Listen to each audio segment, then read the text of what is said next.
present here. Thank you very much, McLaughlin, for the introduction. My topic of talk is inheritance of supercapacitance of orthogon-derived covalent framework by theoretically exploited, as you can see. So, um, I am from the Dr. Ambedkar National Institute of Technology, which is also known as NIT Jalandhar, situated in India. And so before we talk the covalent frameworks, I think it's important to talk about the materials that inspired the development of the covalent organic frameworks. And Professor Mehra, the speaker in the morning, has already spoken about metal organic. So these materials are basic materials in which the metal are basically linked by the organic molecules or linkers. So you can see basically get these polymeric blocks, and you can extend 3 dimensions. So he mentioned in the morning that basically so you basically pores, and the pore size be tuned very nicely by choosing the linker. So for example, use this linker, you will get pore, but then you can extend these 2 carbon groups, and you can get a better your bigger and similarly you can, and so on. So this is a chemistry that basically led to the Nobel Prize in 2024. These were the 3 scientists, Professor Robinson, Professor Kitagawa, and Professor Jaggi, who got the Nobel Prize this year. Very nice development of these wonderful materials which have applications limitless, as Professor has already mentioned the morning. So you see in this case the basically bind the link.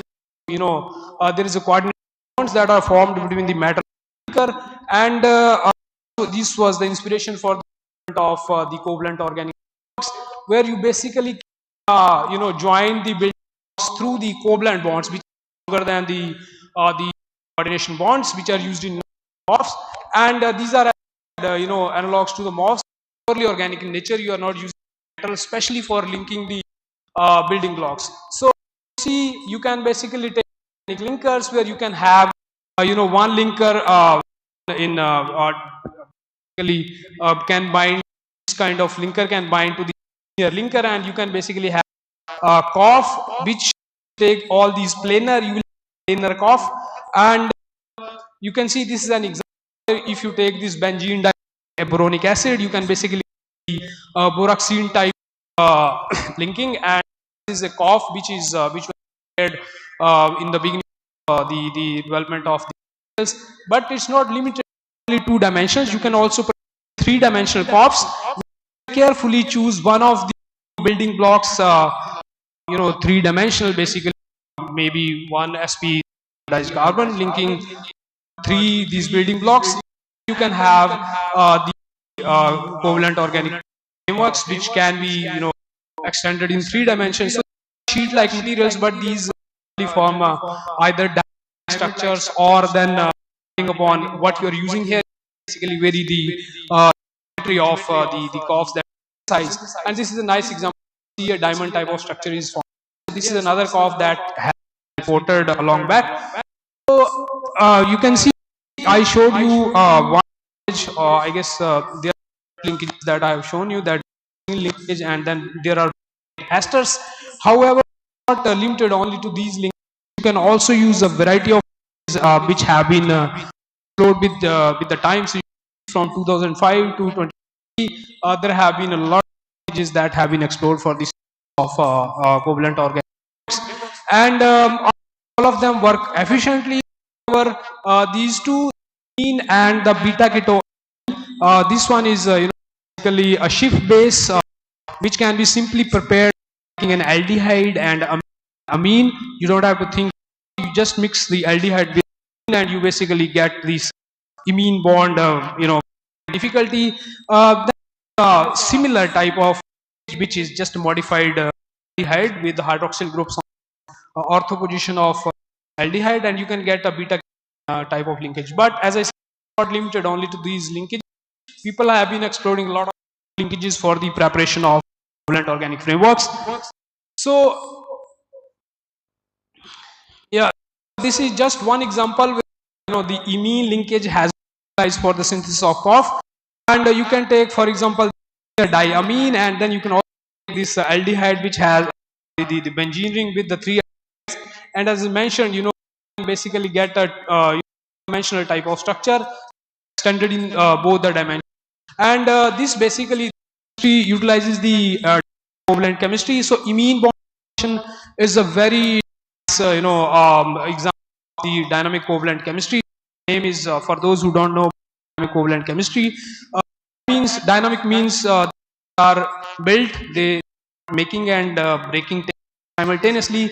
So these bonds are strong, but they can undergo hydrolysis or they can also go bond breaking until basically get thermodynamic stable products. So you can see you get this. Sorry. So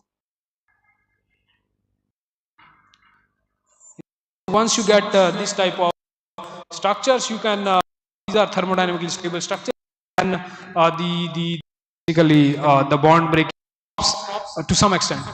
As far as of covalent organic framework, different methods that have been explored with time and developed, and you can see there are methods known as solvothermal method.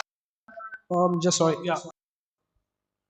There is thermal method, inothermal, sonochemical, mechanical, and a lot of methods have been, and they have pros and it depends on the material you want, what kind of chemical properties, not especially physical properties, or you can see the surface properties that you want, and you can choose method accordingly. Out of these methods, this thermal method is one of the efficient methods. Is highly efficient method, and it's very convenient for use. So, once you get as I said, using a suitable method, you have different characteristics, but there are common and features or characteristics of the COF. All since they are made up of ligands which contains hydrogen, sometimes chrome and nitrogen, basically give you the materials with a low and lightweight, and that is desired for different applications, especially when we are moving to scales. These are very important scales, and they are high pore structure because the dynamic covalent chemistry goes on until you get the ordered structure as mentioned previously, and high surface area and porosity. There are a lot of pores, so basically similar to the organic frameworks, and the high thermal and chemical because they are connected through the covalent bonds, which have much stability, and the very important thing is stability. What that means is that very smart use your starting materials blocks, and you can design off to a specific application. For example, if you want to go for gas adsorption, choose the accordingly. Sometimes you also use them for the drug delivery. You can utilize amino acids in the box here, for example, and therefore you can pre-design your COF for a specific application. And when I pre-designability, you can design the structure as well as the. What that means is you can have pores of this hexagonal geometry, or have the square geometry, and so that depends upon how you these starting materials. And very importantly, if you have certain functionalities in frameworks, you can also post synthetic model.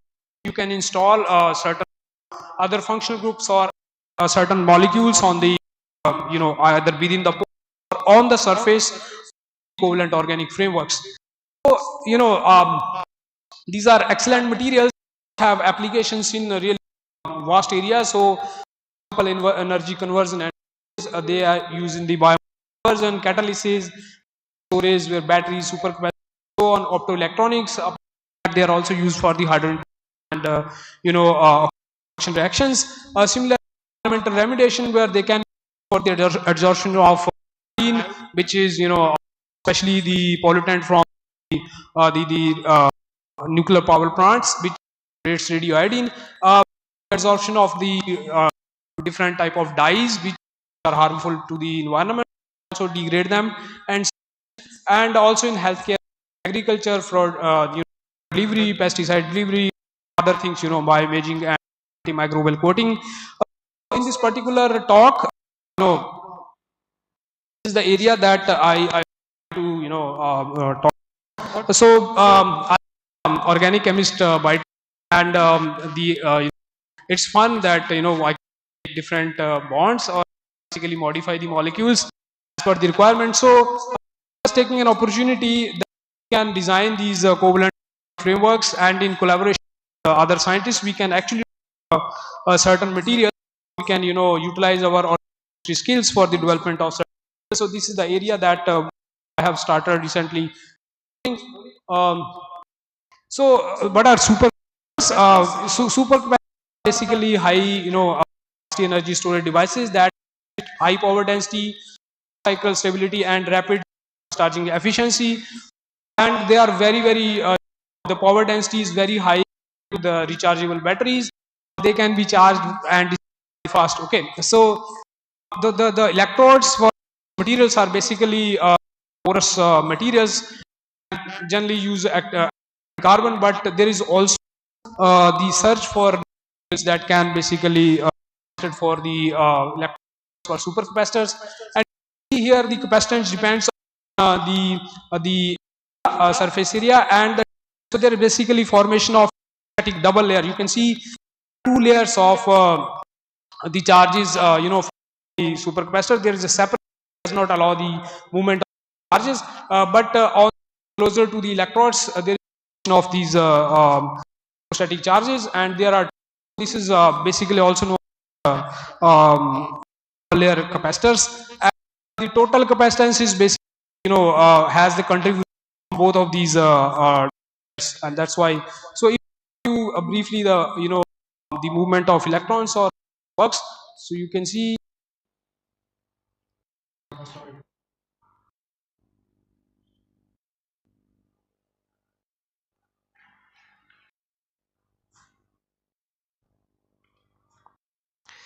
um,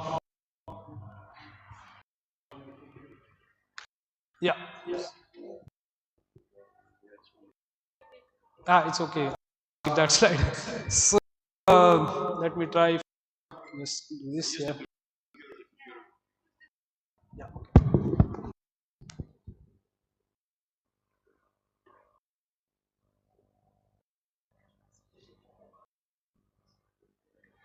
You can see the electrons, when the is applied, electrons are moving or to the another.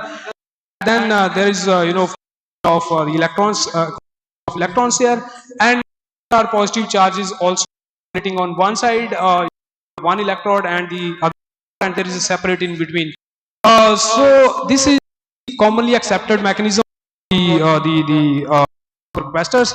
However, there is another option that depends upon the type of the supercapacitor. The supercapacitors are basically categorized in three categories. So one electric double layer capacitor. I just showed you that formation of the double of electrostatic, and also one supercapacitors which are known as pseudo. And here basically the capacitance depends upon the redox. You can have certain redox operating in the system that also basically contribute to capacitors, and there are high capacitors which can basically combine pathways or two mechanism, and there is an enhanced charge, and this also the high power density and high energy. So this is just the classification of different type of supercapacitors and the type of materials that are used. So basically combine these two mechanisms. If there is a system, combine these two mechanisms, basically we can achieve hybrid capacitor where we can utilize both ways, that is the double layer formation as well as extraction.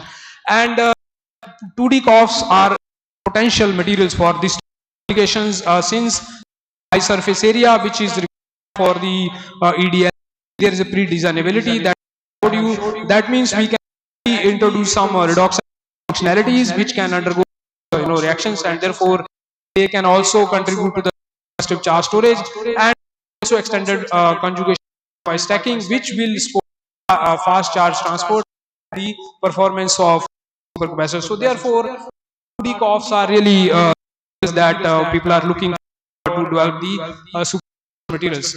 Okay, so there are a lot of variety of redox that can be introduced in.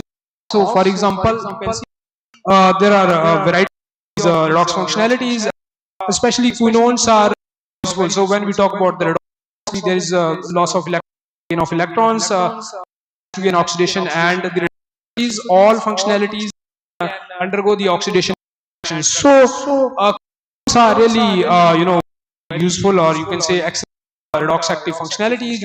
There are paraquinone, there are also orthoquinone, and if you look at this particular type of quinone, we have orthoquinone here. We also have the there are multiple pi bonds are there, and you can see the reduction or the reduction potential of phenanthroquinone, basically a kind of modern. I mean, it can electrons and accept the electrons, but it can also undergo the oxidation, and oxidation reductions can can simultaneously take place. So if you take one by taking two hydrogens, you can basically the alcohols, and then the reverse reaction is also possible in this case. So we were in to utilize one of the building blocks of COF, so that achieve the pseudo capacity along with the ED of mechanism, so we can basically hybrid type of so with this 910 phenanthroquinone, and by using the fuming acid, we were able to install two groups here, and very this reaction worked with fuming nitric acid. If you use 70% or something, it doesn't work. It's multiple products, and then this was then for to give the diamino compound. So now the amine linear amine functionality is available here. So what we need, formation of the trialdehyde. So we took the amine and we took this aldehyde, and by using this synthesis, we prepared this. This looks nice, as you can see, but it's not a layer. So basically, there is a pi stacking and form the columnar type of which actually forms. So you can see they are stacking and forming the sheet and forming the columns here. So this is the pore that basically is important. So we use this COF where we had this isotopy. We can see we had the quinone moiety, and we also had the benzene here. But very important, the amine group here. If you look at the aldehyde, we have a carbonyl group of aldehyde, but when the COF was, the amine stretching was not there, as well as also formation of the C stretching here. This indicates formation of the and the reaction of the amine here, and the reaction of the aldehyde here. This was also partly by the carbon NMR, solid state NMR, and you can see there is a peak which belongs to the the known carbonyl, and the peak here which is basically for the imine. So then we also by the FE, and you can see there are these are the materials, porous materials with the uniform pores, and atom also shows this uniformity of these structures. XPS data also shows the oxygen, nitrogen, and carbon molecule. The T showed the high stability of the material. I mean the COF up to the stability really 400 degrees centigrade. XRD analysis also matched with the XRD.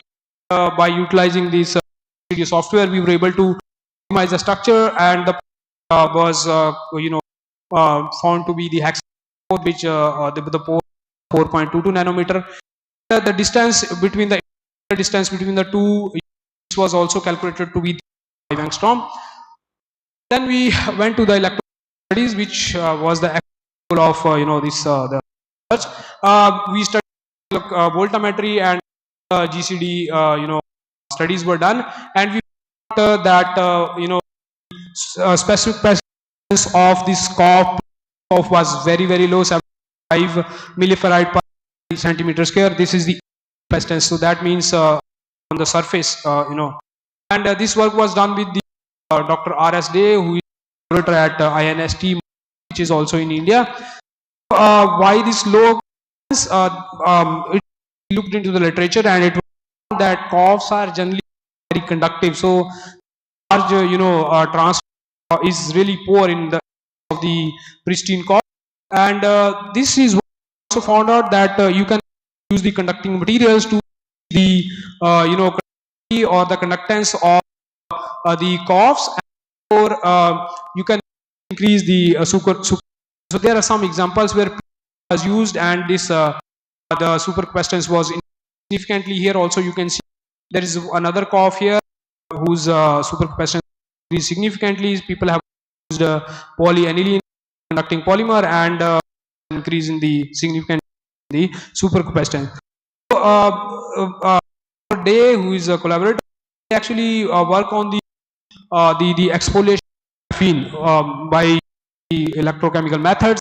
So he was interested, and he found he proposed that we can exfoliate graphene on the cough and see whether this helps. So did that, and we took this cough and did the electrochemical of graphene. You can see these are electrodes.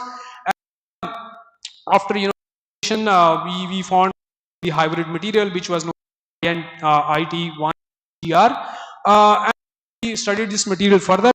See clearly that whereas our pristine had a porous type of structure, once this hybrid was formed, it gave a sheet-like of structure throughout. Okay, so the porous was basically material, and also the TEM image is also that the sheet-like structure actually formed, and this material was more crystalline, pristine.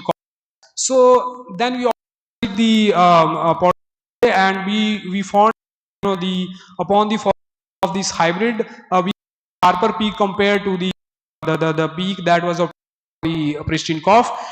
There was a little bit of shifting, marginal shifting, but I think that basically tells the formation of this and so then we did this by using Material Studio and we I suppose that these basically the sheets of the core also exposed, because when they do stirring, or when they do the exfoliation, is also exfoliation which basically stack of graphene and determine the interlayer distance found to be 3.47. So then we studied the obviously electrochemical of these materials, and what we found that the specific increased significantly 0.42, which much higher compared to the pristine cough, which was 5 in that case. And we also studied the capacity, the cycle. We found that after 99% of retention, after nearly 5,500, and energy density of 3.48 watt hour and 115 per kilogram were obtained. We also studied was contribution only from double layer or also the supercapacitance, and that these two mechanisms working simultaneously. So there was 36% contribution to supercapacitance. So then we studied computational and what was that once the exfoliation of these graphene, also the exfoliation of these layers, basically these cough layers are sitting on, and thereby what is, because in case of graphene there is a very small gap between the whole of the graphene, whereas the LUMO gap in case of cough was higher. So it was proposed that there was molecular charge transfer from the LUMO of the graphene to of cough, and therefore facilitated the redox process orthoquinone functionalities, and led to the enhanced response of the hybrid material. So to summarize, I'm sorry, just took a little bit long. So to summarize, we will synthesize the orthoquinone by using the imine linkage, and we did the electrochemical, gave a very low capacitance. However, was when the extraction of the done with the cough was enhanced capacity of and high stability, and we found both EDLC and supercapacitance mechanism were working. So it is basically example hybrid super, and this also resulted in charge transfer from graphene to the cough because uh, homolumograph. So basically this is knowledge people and research group and collaborators contributing to the research. This is the student Dr. Ritika Jral, graduated and now in Canada, the one who worked on this. These are the collaborators who have helped in the electrochemical, and Dr. Su actually studied the computation. And thanks to the agency ANRF, Ministry of Science in India, Jalandhar, which is my home institute, for providing, and also to the Ministry of Government of India for funds to visit to. Special thanks to the committee and obviously Professor Danish, who has really invited us to this wonderful place and to the wonderful. Thanks to University and Government of LG for providing the visa. I think that's the toughest job nowadays for us. And, the last but not least, I thank you all for your kind attention. Jai Bharat.